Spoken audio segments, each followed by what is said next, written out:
पिंपळगाव घाट पांढरेवाडी जोड रस्त्याचा प्रश्न अखेर मार्गी, 6व्या दिवशी उपोषणाला यश. बीड आणि धाराशिव जिल्ह्याच्या सरहद्दीवरील पिंपळगाव घाट ते पांढरेवाडी ईट जोड रस्ता खुला करण्याच्या मागणीसाठी पिंपळगाव घाटचे उपसरपंच संतोष महादेव तेलप यांनी 15 ऑगस्ट पासून सुरू केलेल्या बेमुदत उपोषणाला 6व्या दिवशी मोठे यश मिळाले. बीडचे तहसीलदार चंद्रकांत शेळके यांच्या पुढाकारातून अखेर हा महत्त्वाचा जोड रस्ता खुला करण्यात आला.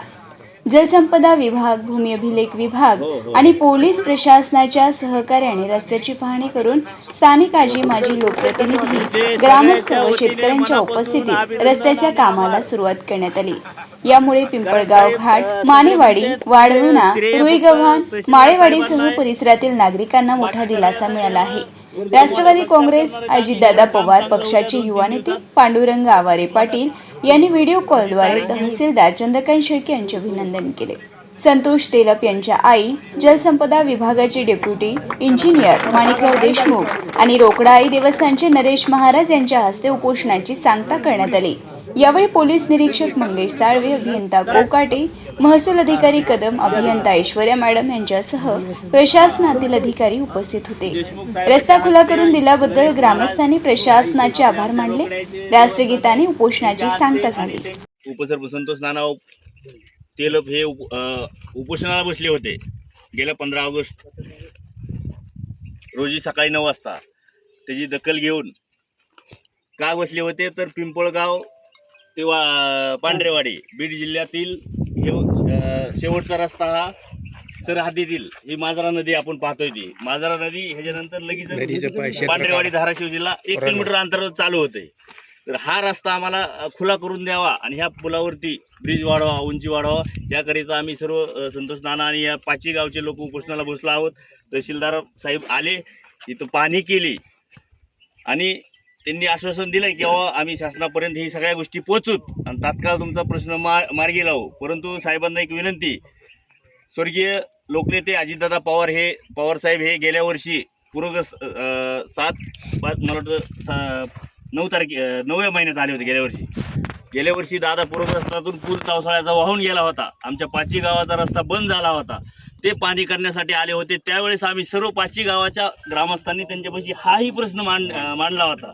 त्यावेळेस त्यांनी तात्काळ म्हणले होते की आम्ही हा पूल आणि रस्ता करून देतो, की भविष्यात हा रस्ता करून हे बी देईन, पण तात्काळ ते देतो. परंतु तो रस्ता झालाय साहेब, तो रस्ता झाला, पूल बाकी. तो पूलही इतकाच महत्त्वाचा आहे तो पूल, कारण आता पाऊस पडला तर आमचा पुन्हा 5 गावाचा रस्ता बंद होतोय. आणि तसंच हाही पूल जिल्ह्याचा बीड जिल्ह्यातून धाराशिव जिल्ह्यात जाण्याकरिता आम्हाला रस्ता दुसरा नाहीये. ह्या धाराशिव जिल्ह्यात जर गेलो तर फक्त आम्हाला 25 किलोमीटरून जी फिरून यावं लागतं, तर फक्त 2 किलोमीटर अंतरावरून आम्हाला धाराशिव जिल्ह्यात जाता येईल. कारण इथं आम्हाला ईट बाजारपेठ खूप मोठी, उस्मानाबाद जिल्ह्यातली परत पलीकडे खर्डा आहे, बार्शीला, ह्याच रस्त्याने आम्हाला दळणवळण करावं लागतं, जावं लागतं. आणि परत पंढरपूरच्या दिंडीला हेच मार्ग आहे. 19 दिंड्या जातात. म्हणून आम्हाला विनंती तुम्हाला किंवा शासनापर्यंत हे तुम्ही सगळे स्वतः प्रस्ताव तयार करून शासनाला कळवून आमच्या ह्या सर्व ग्रामस्थांच्या प्रश्न आहे तो मार्गी लावा रस्त्याचा आणि पुलाचा, एवढी विनंती करतो. आणि तो चौसाळ्याचा पुलाचा रस्ता हा फक्त काढायची प्रस्ताव सगळा दाखल आहे मंत्रालयात, जो आपण मागच्या वर्षी दादांनी केलेला आहे का पाणी केलेलं. त्या संदर्भात वहिनी साहेबांना परवा दिवशी भेटलो आम्ही सर्व ग्रामस्थ, कलेक्टर साहेबांना भेटलो. एवढी विनंती. आपण आता जे मुद्दे मांडलेले आहेत, सर्व गावकरी इथं उपस्थित आहेत. 4-5 गावाचा हा प्रश्न दिसून येतोय.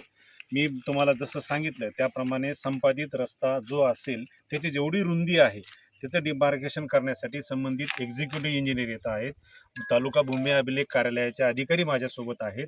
तुमचं हे डिमार्केशन करून देणे आणि त्याप्रमाणे तुमचा रस्ता खुला करून देण्याचं काम निश्चितपणे मी करून देतो.